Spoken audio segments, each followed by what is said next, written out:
Hello and welcome to the series of Erasmus Plus Key Action 2 interviews. So this is the fourth one, and today we host Dr. Gonca Ongan, who is the Managing Director of KUSIF. Gonca Ongan graduated from Saint Benoit French High School and received her BA in Economics from Istanbul University. After completing the global MBA program at Fordham University in New York, she got her PhD degree in the European economics from the Marmara University European Union institution. And Gonca Ongan, who specializes in sustainability, social entrepreneurship, and social impact management, has been working at Koç University since 2010, after having experience in the private sector, public sector, and civil society for more than 10 years. Since November 2012, she has been working as executive director in KUSIF. Ongan, who gives consultancy and volunteer support in sustainability and social impact for different institutions, is the founding member of Açık Açık, which is an organization that aims to bring together the donors with the foundations which are transparent and accountable to recognize the donors' rights. At the same time, between 2016 and 2018, she was a member of the International Advisory Board of the International Sustainable Campus Network, of which Koç University also is a member since March 2016. She is a Social Value International Level 1 accredited practitioner. So welcome, and without further ado, I will just start with my questions.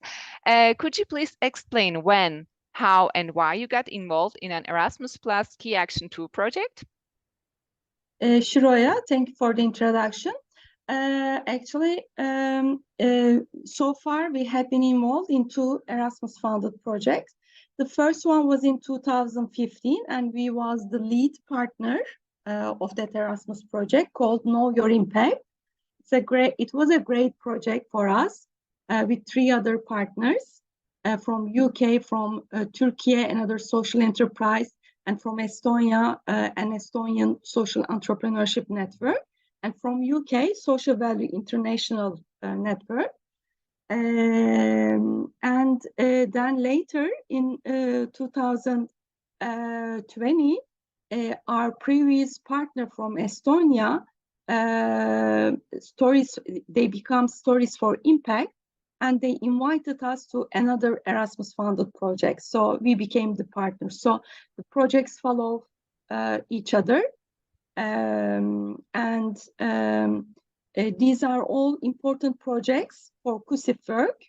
As we are Social Impact Center, in the first one, we developed a very important social impact guide and impact thinking framework. Maximize Your Impact and a guide for social entrepreneurs. And during the project, the guide was translated in 3 languages, Turkish, Estonian, and English. And through the network of Social Value International, it has been widely used globally. And it's unbelievable, but it's true. It was translated in 4 other languages from the impact practitioner sectors, in Ukrainian, in Vietnamese, in Chinese Mandarin. So the dissemination was immense, I guess. Yes. And also it's widely used again in Turkey. And for stories for social impact podcast Erasmus project that we are currently running, maybe I'll tell it later more. Okay, sure. Yeah. My next question also touches upon that.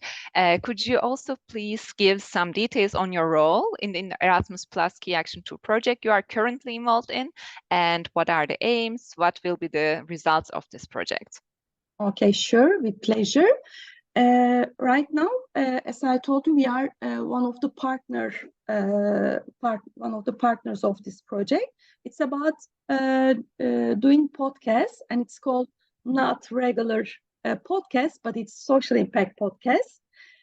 So from Estonia, a social enterprise, Stories for Impact is the lead, and we have 2 other partners from the Baltic countries, because they have been working together, and we involved in their work. So we have partners from Latvia and Lithuania and from Turkey, us. And the idea is support the capacity development of producing social impact podcasts. And we are going to produce in our languages, each country, each partners, social impact podcasts. And we learn first how to, what's a social impact podcast, how to develop the content, how to develop the technique side. And also we are going to prepare a guide on social impact podcasts for young people. And we are doing 2 boot camps for social impact podcasts. We did the first one in April, last April, in Estonia, and the next one will be in autumn in Riga. So it's fun, it's useful for us because it's our core is social impact, and we have a lot of knowledge in the field. We have many other publications for impact practitioners and for young people as well. As you know, we are also co-teaching with Agatha Social Entrepreneurship and also Social Impact Project Management course for our students. So using podcasts to disseminate our knowledge in the field of social impact was important for us. It's another means of disseminating our knowledge. So we are producing social impact podcasts. And we have a podcast channel called Etkiye Dair about impact, and we already started doing great podcasts. So I recommend you to listen to it as well, to our audience that we are doing this interview to. Yes, and yeah, podcasting is immense. Like really, it's the hype, and really people just get involved to it more and more. And so my next question, how is OIP helping you out with these projects? I mean, I can tell the true value of you, because as I experienced another previous Erasmus project and you were not involved in, there was not such a capacity still at the university.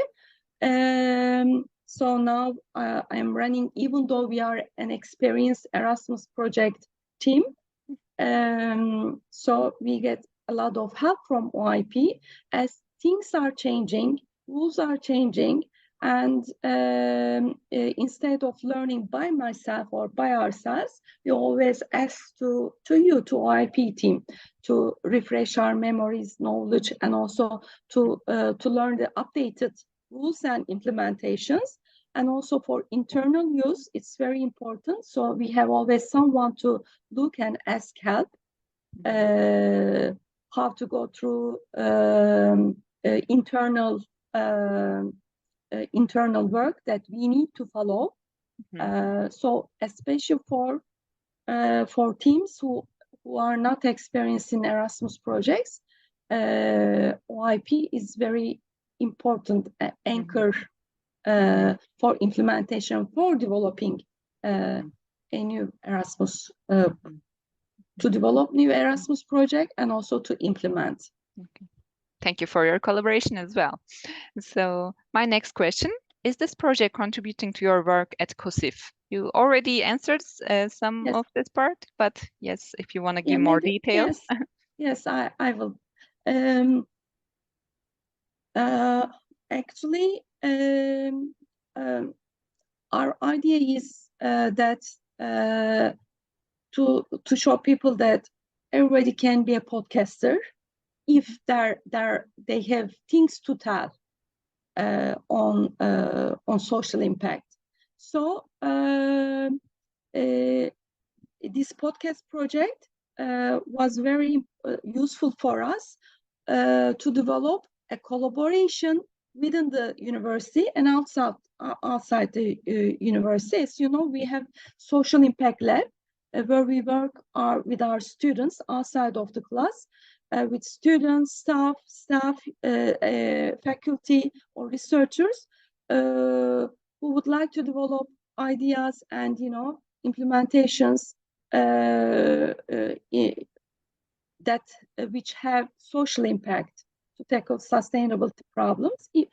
Small or big, doesn't matter. We help them to mentor and incubate their ideas. So we do this social impact podcasting through our social impact lab, and we believe that social impact creation is happening with collaboration.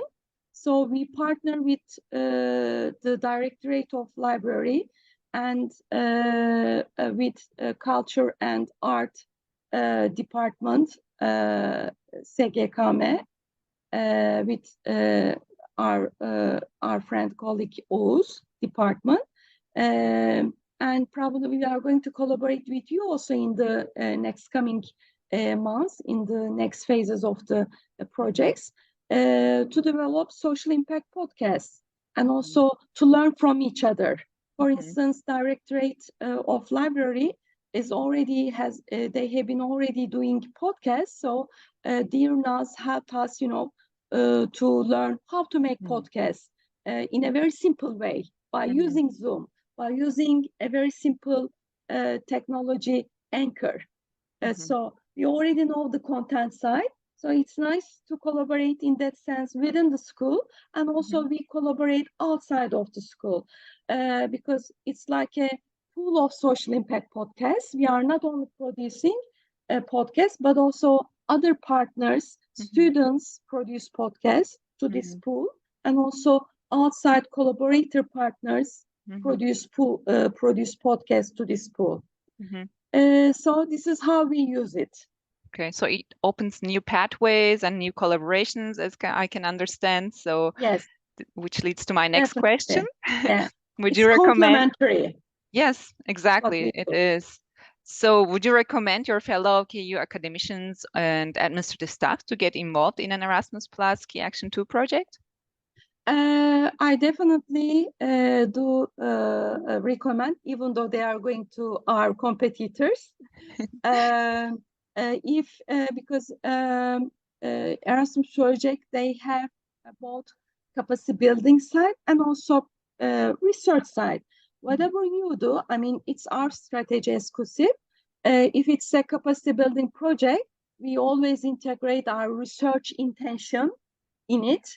Always make complementary of it, and if it's even if it's a research project funding, we also integrate our capacity building intention or aims or practices into research programs as well. So you can do both in these programs, and